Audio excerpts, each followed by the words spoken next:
Hey everybody, it's Tina, aka T. Welcome to the Tea Tales, where we create more joy in the world through creating more joy in our lives. And you may be wondering, why did I create a YouTube channel dedicated to creating more joy? Why?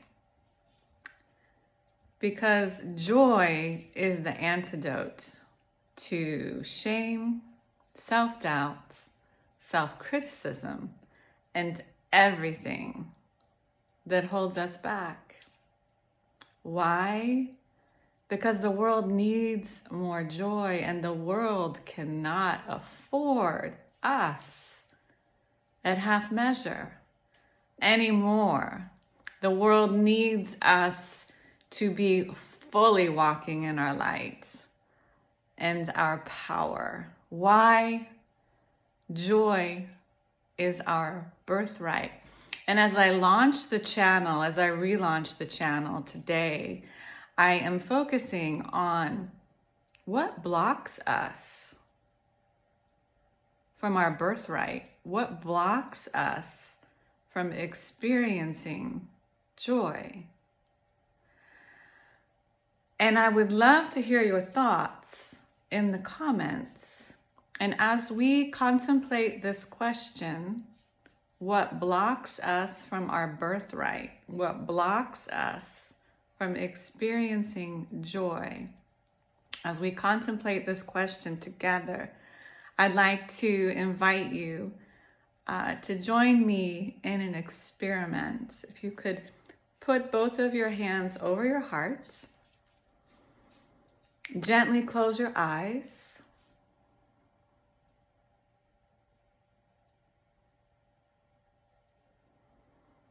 And breathe. Breathe. Feel your breath as it emerges from your lungs into your belly, and breathe into your heart. Breathe into your heart. Your heart might be needing a little more oxygen today. And I guarantee you, your heart has something to say.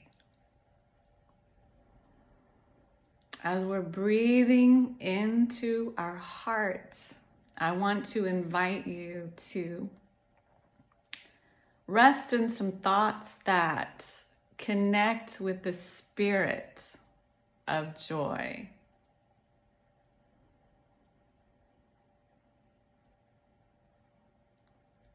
It could be buying a pint of raspberries and enjoying this glorious fruit on a picnic blanket with somebody you love, yourself, your partner, or both.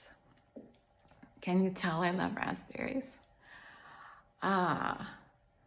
Close your eyes and breathe into your heart. You could be on a peaceful beach, listening to the relaxing surf, listening to children's laughter, the seagulls.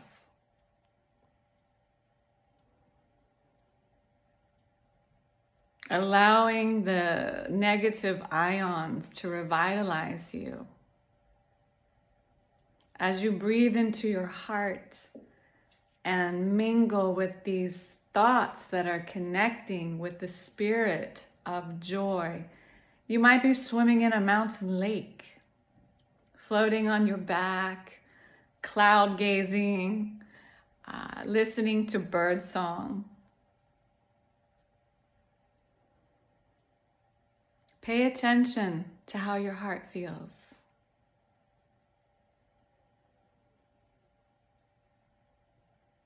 When we are in the spirit of joy, our heart expands.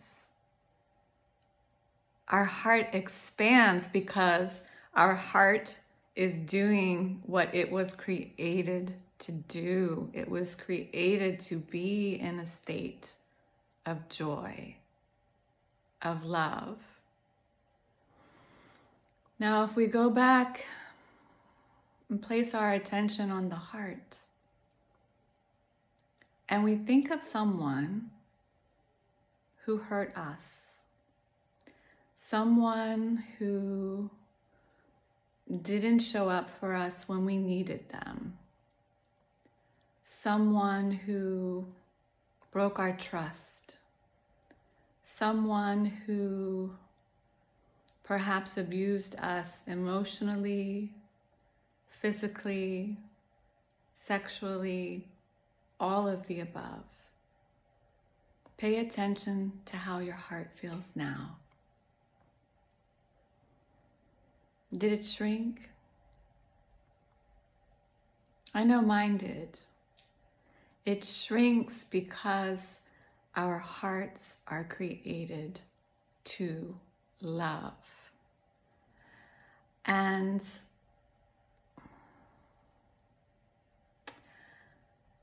our hearts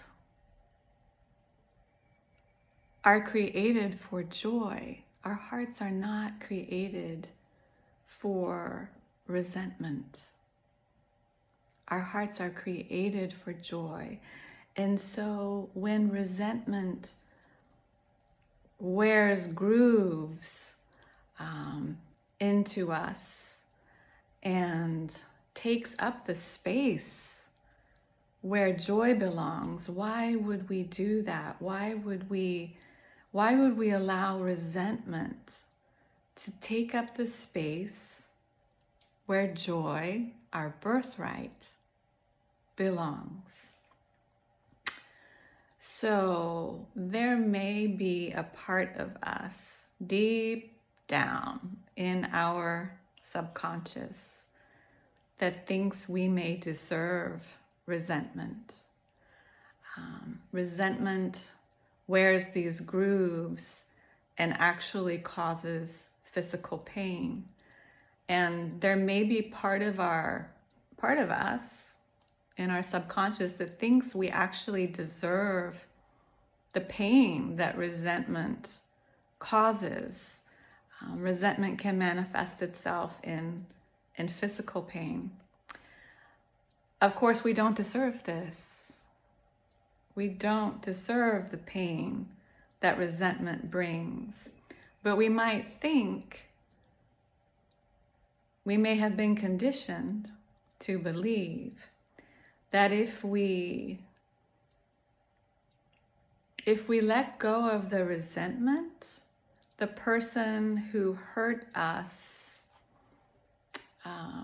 will be free to hurt us again. And so we're allowing resentment to take the space of joy. As the Buddha said in the sutras, holding on to anger is like holding on to a hot coal. You're holding on to a hot coal and you're thinking of throwing it at somebody, the somebody that hurt you. And all we end up doing is hurting ourselves. The only person that gets burned is us.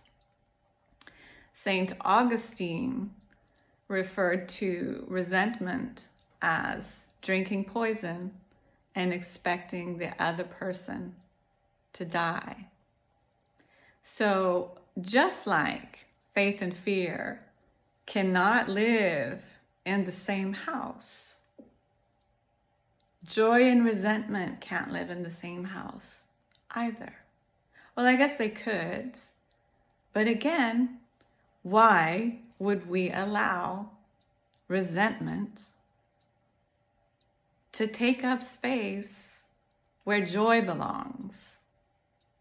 Why would we leave those rocks in our backpack when they're not our rocks anyway? And they're just too heavy. So if we decided to hold on to that coal for a little too long, which I have done, I have done more times than I care to admit, if we choose to hold on to that cold too long, forgiveness is like aloe vera. It's like aloe vera. Forgiveness is the tonic. Now, we may not know how to forgive, and we don't need to know how. We simply need to say, I am willing to forgive. I am willing to forgive, and if you don't know how, that's okay. God, Spirit, Source, the universe will show you the how. All we have to do is say, I am willing to forgive. I am willing to forgive. And I'm going to share with you an affirmation that actually puts us on the pathway to freedom, the pathway of freedom within forgiveness. You can think of the person that hurt you, and you can say simply, I am sorry. I forgive you for not being the person I needed you to be. I forgive you and I set you free. I forgive you for not being the person I needed you to be. I forgive you and I set you free. That affirmation actually sets us free. That affirmation sets us free. We can say it. We can walk with it. We can write it. We can dance it out. I forgive you for not being the person I needed you to be. I forgive you and I set you free. Just try that. Just experiment with it. It's fun to dance it out. Dancing always makes us feel lighter, right? I forgive you for not being the person I needed you to be. I forgive you and I set you free. And just notice how much lighter and how much freer you feel by experimenting a mental rehearsal with that affirmation and see how you feel. Forgiveness, beautiful people, is so important in creating more joy in our lives. It's so important. I have created a two-part series. Part 2 will be exploring more pathways for forgiveness, more pathways for freedom, more pathways to create more joy in our lives and in the world. So part 2 is next Sunday. Part 2 is next Sunday, the 26th of September. I would love it if you would like, subscribe, share the tea tales with your online community through social media. I thank you for your precious time and energy today in visiting the tea tales. And I look forward to seeing you next Sunday. See you next Sunday.